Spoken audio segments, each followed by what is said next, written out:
before. Okay, now it's live. I guess I could have shaved for this thing. Should we begin? Just about. Okay, let me know. Giles, are you seeing the same thing I am? Are the little screens to your right of your screen? Okay, here we go. Wait, I just saw something else. Because right now I'm just watching like a screen share on my whole screen. David, Open. close that screen. You don't want me because to it's click live open? now. It's live now. We need to share the other screen. Yeah, I know, but do you want me to? We're live now. Just minimize that. Do you not want me to click open? No, David. Okay. Cancel? No, just minimize it. There is no minimize to this. There's minimize this. Okay. Thank you. Oh, there it is. Okay. And now I'm going to go back to sharing the other screen. So Mike, we have no control. We're along for the ride. So they're going to control all of where our video is and everything. So all we can do is talk. So you guys can see yourselves too, though, right? Camera wise? Yeah, I'm just watching your screen and how. Yeah, we're Okay. like across the top now. There we go. Okay, cool. Yeah, and I'm now gonna turn off my video so Tom can jump on there. Okay. Tom. I David, think you're still. We can still see your email, David, on the live stream.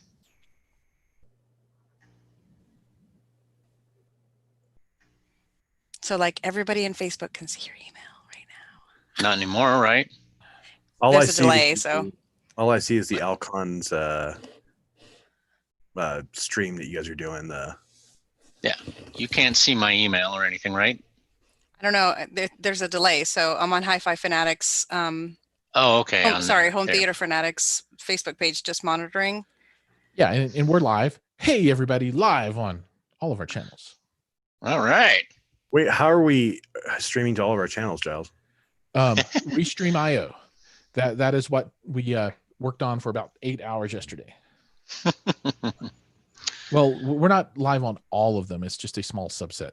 But like HiFi Fanatics should be live now. I believe it is. Yeah, I see HiFi Fanatics is live. Yep. Love the communication. Thanks, Giles. You're welcome. It's pro all the way, man. Somebody things done, man. Not be available and working and doing weird stuff. Yeah, God forbid. So is that your logo image, Pauline? Because Tom is not here anymore? I guess Tom is not here anymore. All right. He comes and he goes, can't keep track of these Dutch folks. Jesus.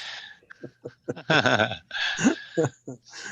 I guess at 11:02 or maybe 03, let's do the grand start off. Since everyone's already watching us now, but we don't want to mess with a good thing. You guys have this really cool opening and put on your broadcaster voices and all that good stuff.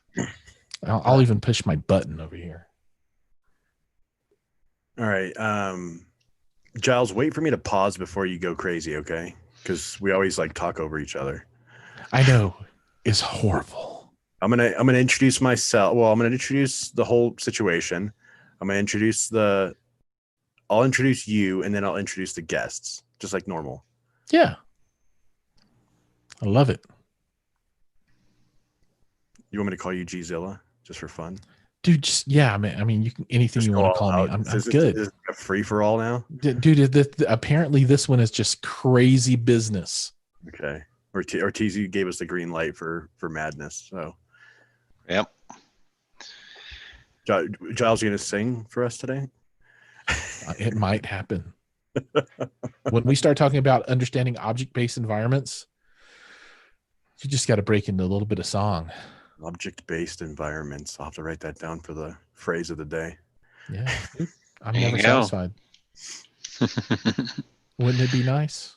I want to talk about these raves going on in China that you're supplying all the speakers to. Right, the JDM stuff. Yeah. Tom is trying to join us. EDX, whatever it's called. Yeah, I just saw it on your guys' thing, that your carousel here that you were passing through. I'm like, that looks like a party. Yeah. Yeah, that's some big stuff. Tom's been there a few times, I guess, to support that client. And there's a couple of really cool videos actually of some of the process of putting that whole system together. So we'll have to expand upon our offerings on the YouTube channel. Yeah. Well, dude, Wuhan just threw a huge party a couple weeks ago. A huge. I saw that. I'm like, it must be nice. Thanks for starting it, but No fear. Yeah, right. It must be nice. It must be nice Great. to have Wuhan on your side. They're not on our side for sure. I'm going to sing snippets of Hamilton through the entire. It must be nice. It must be nice. Yeah. You guys just watched that recently, huh? To have Washington on your side. I've And only then later on in the show, it would be nice. It would be nice to have Hamilton on your side. Yeah. Dude, I've only seen a few. I think we watched about like half an hour of it. I watched it with you, Giles. Yeah, and then Mike was I all thought like, I thought it was pretty rad, but I just enjoyed it more in your theater room than upstairs. Like True, in your theater true room, it's just like all immersive and just super bassy. I loved it. A lot of bass for a musical for sure. Yeah, the hip hop nature of the soundtrack, I think that was part of the mix, Yeah. objectives. Make it I love the boomy way they for the did kids. it. I think they did it in a very digestible way for a younger crowd, But or for me. I feel like they just did it right, just straight for me. I still Maybe Tom's on his iPhone now. Looks like it. Who's coming in? I believe it's Tom. I still was think having Greatest issues. Showman has the best soundtrack for musicals. Which one? Greatest Showman, Oh yeah. beautiful soundtrack. It's kind of weird watching Wolverine sing, but Yeah, right. Yeah, my kids saw that and loved it, and I still haven't seen it, but I've heard really good things about it. Another good one is Les Mis. Oh my god, I It's couldn't. really, really good. If I had to watch one more trailer for Les Mis, because at the time there was a lot of good movies coming out during the time that Les Mis was doing their trailers. Every movie I'd watch is like this 4-minute trailer for Les Mis, and I'm like, I don't even have to watch the movie. I already saw like half the movie in the trailer. Right. But I did hear it was really good though, and it It has was a totally couple. good. It had the actress I have a huge crush on. Oh, I love her. What's her name from Batman? The What one is that her has all name? her teeth pulled out at the end of the movie and sells her hair. Oh, spoiler alert! Seriously. Does what? I was considering watching the movie, but now that my future wife is just getting all massacred at the end of the movie, which I can't even remember her name. I know, me neither. She's got a big smile. Oh, Yes. Oh yeah, Okay. yeah. Black hair. Yes. Great singer too. What's her name? Yeah. Really, really skinny. God. This is gonna bug me. Hold on. Now I I gotta don't look know. at, I'm gonna fact check this. Who's faster at Googling? Let's see. Anne Hathaway. Oh, There you you got me. go. Yeah. Yep. Again with Wolverine and the Gladiator. Was Russell Crowe in it too? Yeah. I didn't know that. Heck yeah, he was. Russell In Les Crowe. Mis? Uh-huh. Russell Mm. Crowe and Wolverine. I can't think of his name. I always get Russell Crowe and Gerard Butler mixed up. I think aren't they both they both do similar type of movies. So it's like they'll go from like super crazy action to like rom-com, like at the drop of a hat, Hugh Jackman. Hugh Jackman, yeah. Right. Wow, we're all just like still in like mourning phase right now. I know, right? Ask me again. When was the last time any of us were actually at a movie theater? Our movie theater here in town just opened back up. Yeah, I just went to one a week ago because Nice. Colorado opened them up, and I saw Tenet.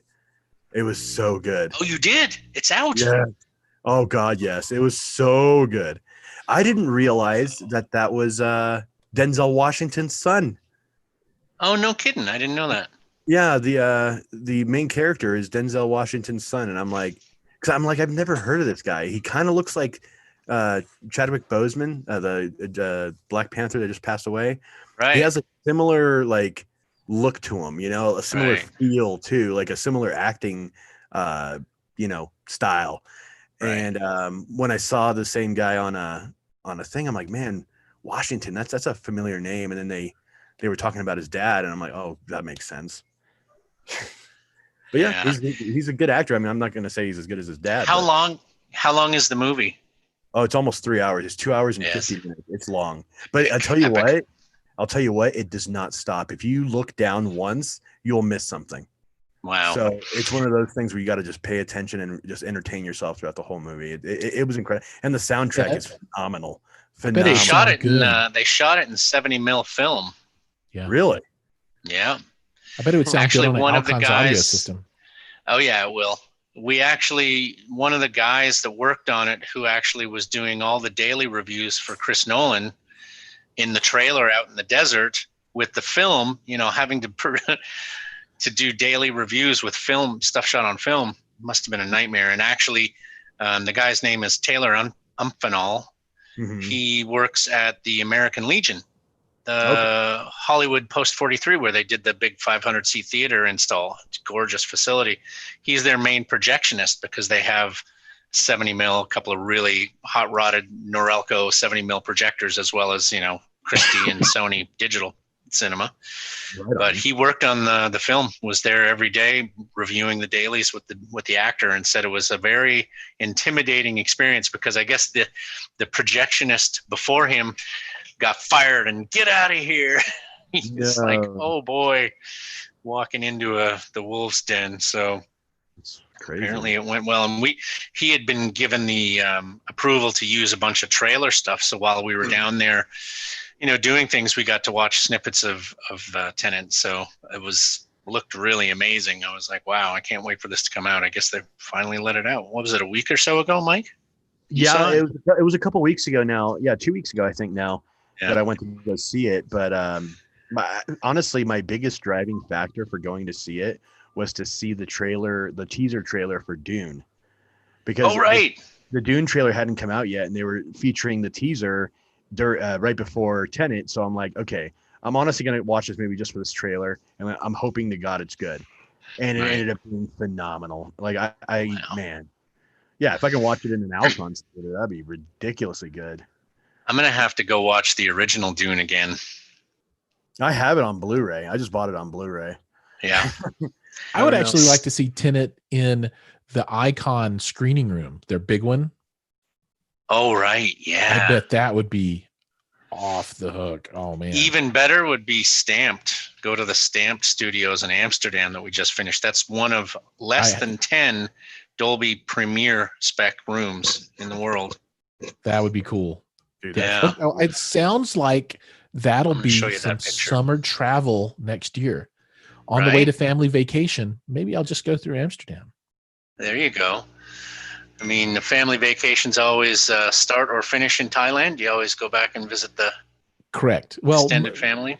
yeah, See, we try and go every other year, and this was the summer to go, and we had to cancel all of our plans, so it's deferred till next summer. Right. I'm not sure where I'll get in more trouble, Amsterdam or Thailand.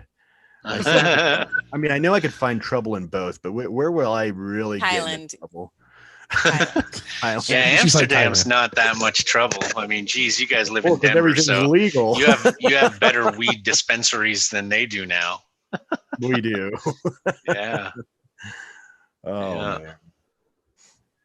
But yeah, you'll be able to visit. You can do a factory visit at Alcons Audio, and maybe they can sneak you into the Stamped recording studios for an evening screening session of something. That would be fun. That'd be rad. Soldier of Orange, all kinds of cool stuff actually over there. Gonna let Tom in, or do you want me to? I'm letting Tom in. I'm gonna pop out. I'll be back. Okay. I think your block will still stay there, so it doesn't really change the square inches per person ratio. Why are you bailing on us? Why is she bailing on us? I'm wrong. I know. Who's What's up with that? Neeskins? Who's Neeskins? Neeskins is our guy in, I think, Dubai. Is that right, Neeskins? They're all muted. I think Neeskins is just using chat for the most part too. Am I in the wrong screen? Because all I see is I am viewing Alcon Audio's screen. That's what it says. View options. You only have one spot to be in, and you are in it. Don't talk to me like So that. everybody can You are in see the spot. us, and they can see the web page that I pulled up, which is the Stamp Studio feature story on our website, basically. Yep. I see now. So Dubai would be another good place to stop by on summer vacation. Yeah, if you have the money. I mean, place I can super just pricey. jump over to Amsterdam, down to Dubai, over to Hong Kong, up to China, and then down to Thailand. Sounds like an easy trip. Easy peasy, lemon squeezy. You got 2 kids, right? 2 kids. That's a lot of flying around. Well, your boys are older, so they probably love flying, huh? They love anything that involves them having to be in a seat for a long amount of time, where we allow them to play on a tablet or an iPad. Right, So right. they're Extended hours. They're like 18-hour flight, we're in. Right. We're down. Whatever you want to do, we're good to go. So Tom had a computer issue and had to restart, and he's just getting back online with us. So once we see and hear that Tom is fully functional, I mean, that's, questionable on any day, but once we've got him back, then we can do the official start, the official go. I mean, we're only 15 minutes in, but Tom had that really cool green screen thing going on. So yeah, that's a Zoom thing. You can create a virtual backdrop. He doesn't even need a green screen for that. Oh, how do That's I do right. that? I'm gonna play with that. Hold on. How do I do that? Oh wow, I could just. I don't know, man. I like the stealthy boom microphone setup you've got there, Mike. That's pretty cool. Thank you. He just hides behind it, and he's like, nobody. Because there's a delay on my camera, so I don't. That's why when I speak, I like speaking behind the thing. Right. Okay, I just like mess this all up. Okay, here we go.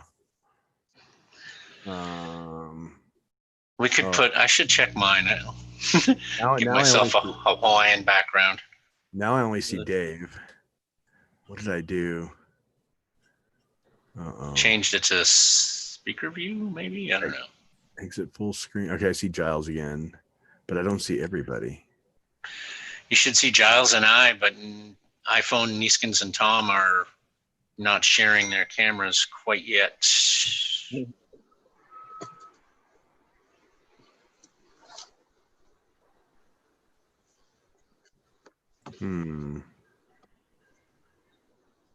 Okay. So we're being advised through the chat box, this high-tech system, to go ahead and start. Tom will jump in as soon as he can. So I'm excited about, sound effects and rolling the HiFi Fanatics pre-roll and all those good things. So I'll shut up and we'll make it official. When do you want to? You just let me know when you want to start. Go ahead. It's going to be a little anticlimactic. I know. It's just Mike's going to count it down. Well, then you can go into post and edit this later. There we go. All right. Post. All right. You don't want to wait for the other people? Nah. Okay. Let's just rock and roll then. We're doing it. We got 30 minutes. Let's do this thing. All right. Ready? 3, 2. What's going on, everyone? Welcome to Cedia's Virtual Expo 2020 and myself, Mike Perez, with Audio Architects, and my cohort, Mr. G-Zilla. What's up? Now, what part is broken here? Yeah. We're here with Alcons Audio. Dave, what's going on, bud? Hey, guys. It's nice to be back with you again. Uh-oh. I'm going to mute somebody. There I go. There we go. Someone had an open mic. To the explicit part of the show as they struggle with their equipment. Technology challenged. So, Dave, how are we doing? we're doing good here. Personally, I can't complain, although I've lived through some crazy fires here in California, but professionally, things are good. This is our first virtual trade show. I hope we don't have to do this too often, but it's a bit of an experiment, and we'll see how it goes. But it's fun. It's fun to get online and chat with folks, and we don't get to get out and travel much right now, so we'll take what we can get, as far as being able to interface with our friends and family and the professional community and all that good stuff. So yeah, things are going well. Good. How about good, for you guys? Things are good. Colorado's treating us well. I mean, it's been an experience to kind of, go back to, well, not even go back, but like start, transitioning back to normal life. Right. I recently just went back to work. I know Giles has been working from home and stuff like that just to stay safe, but man, it's been a weird summer. Let's just say that. Right. The only comment I have is, family on my side is healthy, and as long as that's the case, everything else is gravy. Right. Yeah, this is true. This is absolutely true. The same can't be said for a lot of our friends out there. I know. Yep. I think everyone's been touched by what's going on as far as the COVID thing. So just hoping that it gets better and better as we go. Just keep moving forward. And I actually have some business travel planned mid to late October. That'll be the first business trip I will have made since basically March. So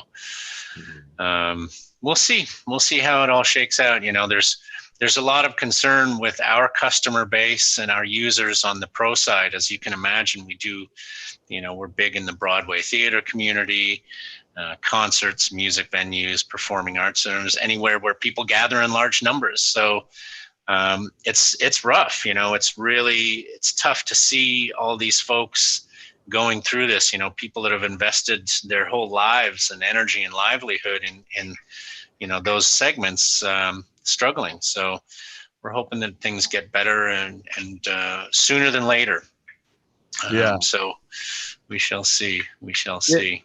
And I know it's rough because, I mean, a good portion of Alcons Audio's client base is for, live performances and, huge events and things like of that sort.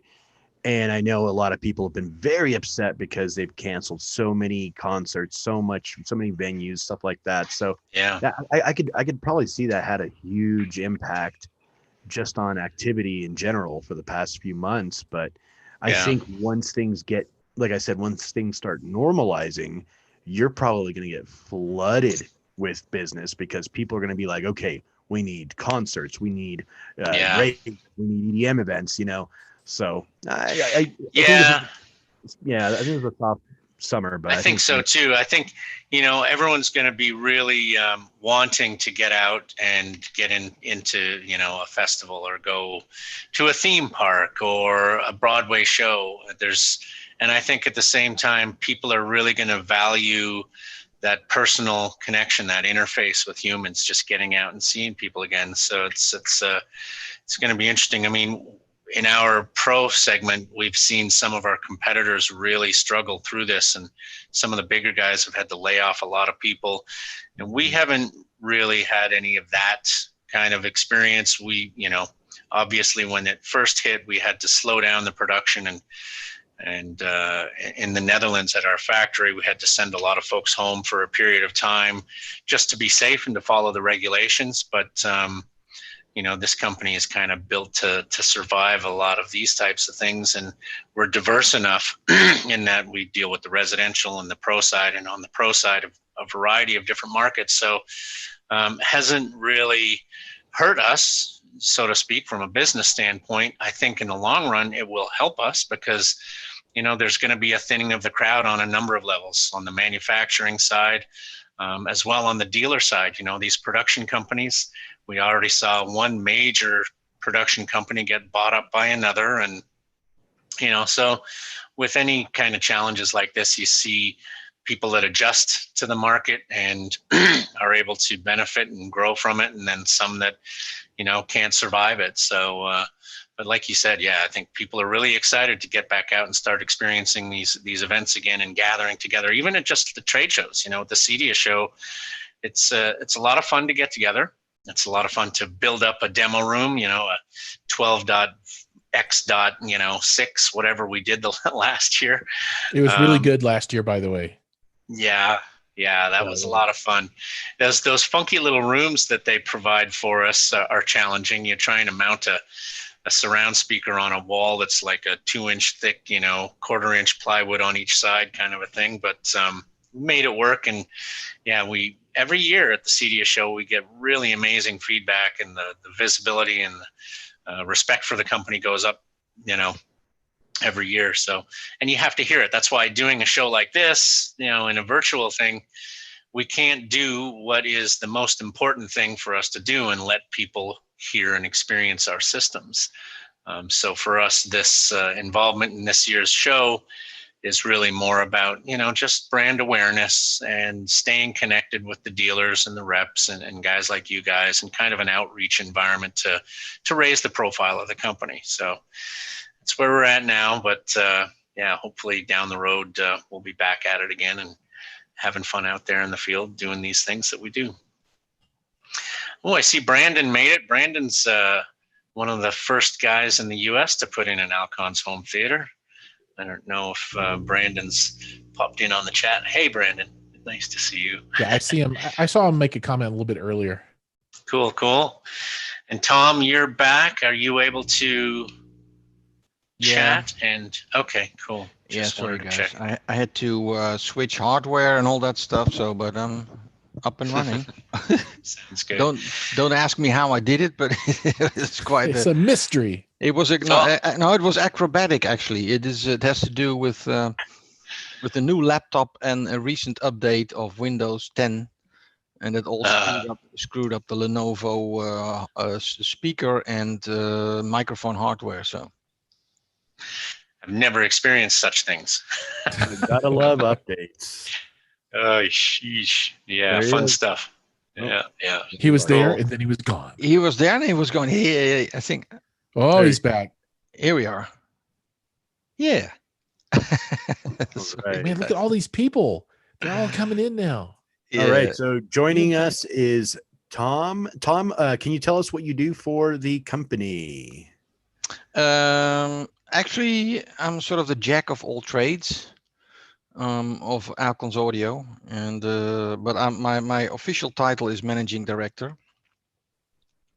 And from a day-to-day standpoint, that is including or involvement actually in the sales, the marketing, the financial side, and the production side of the company. But of course, we have different departments. Of course, I have R&D department, but I oversee all these activities. So you got your hands in a little bit of everything. Yeah, it's what do you call it? The master of none, and jack of all trades, master of none. There you go. Yeah, so that's me. That's absolutely me. And we also have my dear friend Ortizi in the house. Oh yeah. I don't know. I think she's on mute right now, but she is. Yeah. She can't talk. Sorry about that. Oh, there you go. There you go. Hello, Ortizi. How are you today? I'm good. And can you tell the world what you do for Alcons Audio? Everything but sales. No, just kidding. I'm the U.S. operations manager. Very for cool. Alcons Audio. I run the warehouse here in the U.S. and basic operations, invoicing, inventory, pretty much everything but sales, actually. Yeah. In the U.S. You control where things go, basically. Yes, I'm the bulldog. There you go. Yes. I do want to thank Dave and Ortizi because they have been on our show before, and we really appreciate that. And I'm super glad to meet Tom. This is awesome. Thanks. Tom's like, what? Tom's like, thanks for having us back, you guys. We love hanging out with you guys. We love hanging out with you guys. You guys usually do your show so late that I'm ready to get in bed, and you don't want me on your show in jammies. It's like 8 or 9 o'clock or something. One of those nights, just have a couple cocktails and come on and join us, and we'll have a good time. Yeah. That's Right. Pauline Yep, came one for sure. time, but she like wouldn't turn her camera on, and Yeah, it was a mess. she wasn't happy. It was a mess. She It left. was a mess. She left the party early. You know, like And didn't even say bye. She just like bleep, turned it off. yeah. I don't know what happened. Giles and I were just looking at each other like, so Giles, how are you today? Yeah. I'm sorry. Awkward. Sorry, So sorry. I think we actually have some kind of agenda for this show that we need to plow through in the next very short number of minutes. Mm. And I don't know if you have that up in front of you, Mike, but I don't want to touch anything because I have everything perfect. So you can lead on this. Okay, right on. So the show today really is to talk about object-based environments and Atmos, at least on the front end side, right? So I think we have like 7 minutes to talk about Atmos and object-based environments and why someone would be interested in kind of building that out in their theater environment. And I think the most accessible way to really talk about object-based environments is through Dolby Atmos. So that's I think what most people are familiar with, and a number of people now have started building their home theaters or retrofitting existing theaters or rooms to add those channels. Now, one thing that is a misconception around Atmos is a lot of folks think that the height channels, anything that you add overhead, is all that Atmos is, right? They're like, just height channels, that equates to Atmos. Atmos really is having the capability for mixers to have sound objects, meaning that you might have like a helicopter sound and that becomes an object, and you can move that sound around in 3D space. So even if you don't have height channels, those Atmos audio objects will move around in those bed channels too. So obviously the height channels make things super, super cool, but it really participates in the entire Atmos environment. And from a consumer point of view, you can scale up to 24.1.10. So that's 24 bed channels, your LFE channel, and then up to 10 height channels overhead. Now, do people really do that? Sure, some will, but I think you find most consumers sitting, at 5 or 7, maybe 9 bed channels, and 2 or 4 overhead channels is what I see most commonly. Now, from an Alcons point of view, have you seen mixing rooms or other type of venues embracing the object-based type of setups and adding those height channels in? Is that something that you guys are catering to today? I'll let you answer that one. I may have a bit of a more international look at things, Right. but I think it's on the professional side, being let studios, it's more like a decision, a business decision, whether they can get more business out of it. In Europe, there's per country supporting or subsidizing plans for movie post-production. So there are incentives to get that into a certain country. So we had like a sort of tax advantage for companies if they would have their films mixed and produced here in the Netherlands. That certainly gives a boost to the studios here to invest in an Atmos setup. And that is actually also has always been the focus from Dolby, to start in the professional and then trickle down to the consumer market. The rollout in the professional market didn't go as fast as they expected based on earlier development they did, like SRD, Dolby SRD. So they started relatively earlier with the rollout on the consumer side. And of course, there's the big objection of the what do you call it, the housewife factor. Yeah, the wife acceptance factor. The wife acceptance factor. There you go. There you go. And so that is sort of led them to make a sort of a consumer version with a projection up to the ceiling and back again. Bouncy speakers. The bouncing speed, exactly. Bounces. That is actually something in a different way. Harman and Samsung are trying to obtain with their LED screen focus. It's the same as sort of a similar thing like bouncing off the screen, which I think you can have your doubts about it, because I don't think it's going to work very well. And it's not working very well. So it's either you go with full Dolby Atmos sort of pro level with dedicated ceiling channels and height channels, top channels, base layers. And that is, I think, for the average consumer, just too much of a good thing. In terms of investment, in terms of the number of speakers, in terms of the know-how of the technology. But if you look at the prosumer market, as we see the Cedia participant, the Cedia exhibitor, sorry, the Cedia visitor, they are very interested in adding height channels, because that's the initial thing that adds to a standard stereo setup, or a stereo setup with rear surrounds. In the beginning phase, specifically in pro cinema, there were a lot of cinemas that said, and still actually, that said, should we invest in a Dolby Atmos layout, and would it attract more visitors to our room? And in the initial phase, the consumer, the actual moviegoer, wouldn't know what the attraction was of Atmos. So then every exhibitor, like say the cinema exhibitor, said, there's no added value, and we can't add $1 to the entrance ticket price, because people won't pay for it. That's now changing because of the perception of the consumer. It's of course of the penetration of Dolby Atmos into the cinema, the pro cinema environment, and the residential side. So things are getting better, but yeah, it does add to on the consumer side to perception, like I'm making a room, a room for myself, a dedicated cinema room, and then obviously the Atmos is under consideration. On the pro side, if you look at the multiplex of 10, 12 screens, they would say, okay, the premium large format screen, so the room 1, room 2 will get Atmos, but the rest of the rooms will not get it.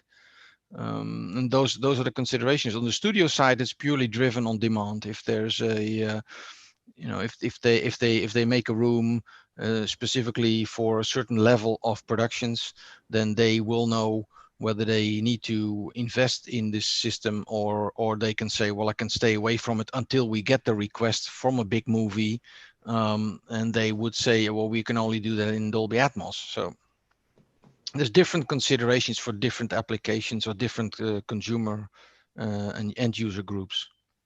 Yeah, I'll jump in with I guess a prosumer point of view, right? So not from a manufacturer's point of view, not from a business point of view, but just from a end consumer of media. For me, if the content that I'm going to consume at home is not in Dolby, I'm not very interested in it, right? From a theatrical point of view, if I'm going to watch a movie, I absolutely want to have Dolby Atmos or DTS, right? It's a must-have. And if I am going to go and spend money to go to the cinema, if the cinema doesn't offer that level of product for me, I'm not going to pay for it either. So, obviously there will be likely a much larger set of folks that don't care or don't know, or just, I'm going to a movie and it doesn't matter. But yeah, for me, and I think a large number of the folks that I consider to be kind of peers, that level of expectation is out there. So yeah, I agree, Tom, with your statement that it will grow and has been growing. Yeah, and actually, if you look at, we just played the video from Levels Audio, Brian Reardon, the owner of Levels Audio, which is a post-production facility in Hollywood. And he talks about the growth curve and the acceptance and the adoption of the platform of Atmos in particular.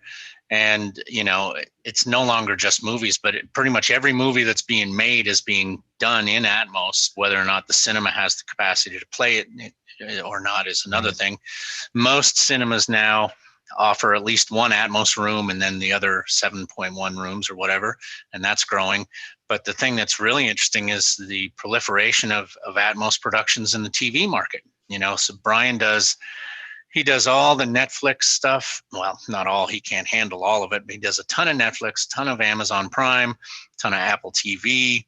He does HBO, he does some major network stuff, and it's all they're asking for Atmos mixes for all of these things now. So it is definitely a growing platform, and I think, it's taken longer than Dolby would have anticipated for the adoption to trickle down from the pro side into the consumer world. But you can go down to your local Best Buy and pick up a sound bar and a couple of speakers and a Marantz or a Denon, or I'm sure there's plenty of them, consumer level and fairly entry level receivers that now offer a full Atmos processor on board. So it's certainly growing. And I think having the communication lines with the post facilities and the screening rooms that we do, we're seeing a lot of content being done now in Atmos. So it's really coming. And I think it's, like Brian said in the video, it's the horse before the cart, but it's now there and it's available. And as consumers see the benefit and experience it, it's going to become a much wider adopted platform for sure. Very cool. It remains to be seen whether it should be Dolby Atmos, because there are other form factors of the same technology.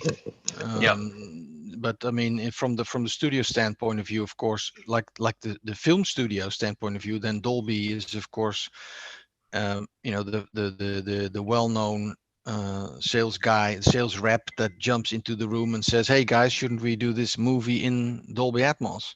Right. Whereas, they've of course, been kings. Yeah, if we've seen the Oro 3D penetration, I'm not going to discuss here how they could have done better or what they've done wrong, because that's up to them. But you see that just didn't make it because of the width of the approach. Should be in car audio, in consumer, in pro, and you just don't win audiences overnight. And I guess now it's even harder with this multi-channel thing, because it adds speakers, it adds requesting the know-how. If we talk with pro cinema people, and THX has been around for years, and people still think that THX is some form of surround, like THX surround. Of course, nowadays it's totally different what THX is, but it just shows that how much time it takes to convince an audience of something they never thought of they would need. And to tell them that they need something new that they never thought they would need. So that's difficult. One thing I'm curious about, Tom, from your point of view on the pro side. So, on the consumer side, you see Dolby Atmos, you see DTS-X Pro, and you see Aura 3D. In any other formats out there making any noise in kind of the 3D sound sphere?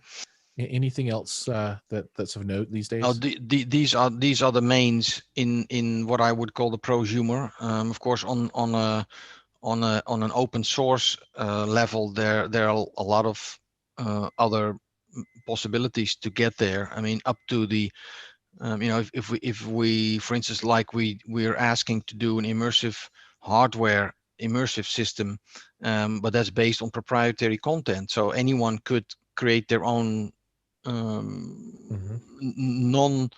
Oro 3D or licensed in general, non Oro 3D, non DTSX, non Dolby Atmos material. They could develop themselves and put it through any system. So on that level, there's a lot of that stuff. But commercial cinema, that's typically those three, and of course then Dolby is the number one. That's a no-brainer. Right on. So I think to close out the rest of our time, we can combine these last two questions and kind of talk about them as one topic. So the next two questions are really talking about what it takes to design your home theater, but being audio centric, not necessarily talking about projectors and screen formats and that kind of stuff, but really around, do you want to do Atmos, and how many bed channels should you have? How many height channels should you have? How do you think about that? And then, how important that is to the impact and the effect of your theater and your viewing and listening experience. So, from a non, not thinking about any particular hardware, most folks when they're designing a dedicated theater room, right? They're going to have at least 5 bed channels. So that's your left, right, center, and then 2 surrounds. Then from there, people will add another set of rear surrounds. And then if they want to go 9 channel, they'll add what are called front wides. And then from there, you can get more esoteric, right? You can go all the way up to 24 bed channels if you want to. But most folks, 9 is kind of the limit until you get into really, really, really big rooms, right? And then up top, 2 is kind of the starting point. And then you go 4 or 6. And a lot of folks are still, they're at the point where they have like a 7-channel processor that can handle Atmos. And they're like, do I do 5.1.2 and put 2 channels up, or do I stay with 7, or do I go out and buy something with 11 or 13 or 16 channel support? So from an Alcons point of view, and thinking about what you guys can do in a typical home cinema dedicated room, right? Maybe not a $5 million room, but somewhere from a $50,000 to a $250,000 kind of setup. Where would you start at? What would you say is, if we're going to build a compelling experience, what's that Alcons compelling experience? So, well, it's one thing actually that coming back on the pro cinema side, when the earlier stages of Atmos, we had, and I regularly do presentations or are in panels at these pro cinema trade shows where it's manufacturers talks and all that. And I always, people ask me, do I really need to go to Atmos, like an exhibitor, like a pro cinema exhibitor asked that, do I really need to? Because they hardly get cinema goers in asking for it. As I said, studios, different story. And of course, on the prosumer side, that's more driven by the fanatic, or let's say the more, Right. the person that's more involved in the technology. But on all 3 of them, at least on the 2 of them, on the pro side, cinema side, and on the prosumer, I always say, well, first get yourself acquainted with what true stereo can offer you, because a lot of people think about a lot of channels is better with a higher resolution, but they still based on channel based perception. So they think, oh, I got more speakers, more channels, so that adds to the resolution.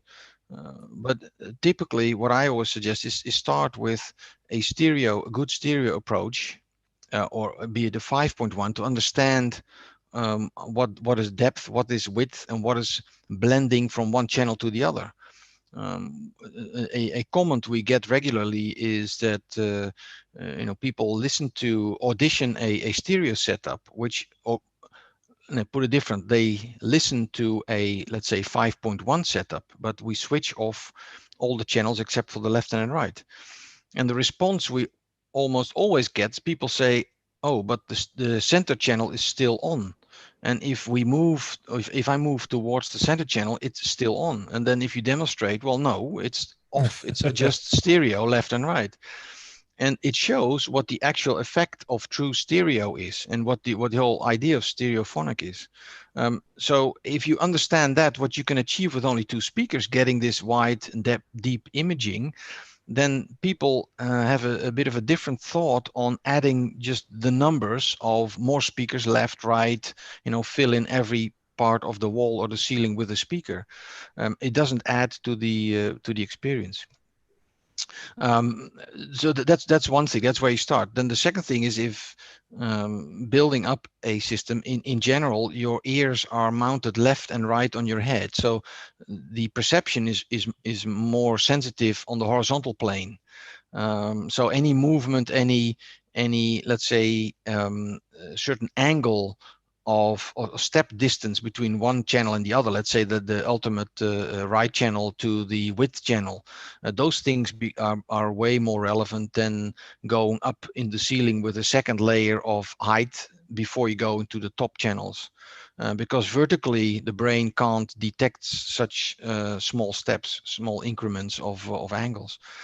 So for us, it's always on any show we demonstrate a stereo setup just to have people experience what it sounds like to begin with, and then keep it in balance, so it's not adding huge channels on the base layer, using more channels on the upper layer. But as you said, you you start adding a width, maybe if the step distance between the ultimate right channel and the first surround is too large. But then again, the brain is able to fill in a lot of gaps there. And if you think about a channel-based focus, you would think that if you see like 2 meters or 6 feet of distance between the right channel and the first surround on your right hand side or left hand side, but then you think, oh, there should be another speaker. But the brain is capable of filling in a lot of gaps with that. Of course, that's related to the to different audiophonic experiences, like a Haas effect. But that's a more technical story. So not expecting too many channels on the base layer. It's just, you know, what you said, 3 on the left, center, right, and then 2 surrounds, maybe 4 surrounds on the side, 2 on the side, 2 on the rear, and then adding 2 channels on the top, like the front and the rear.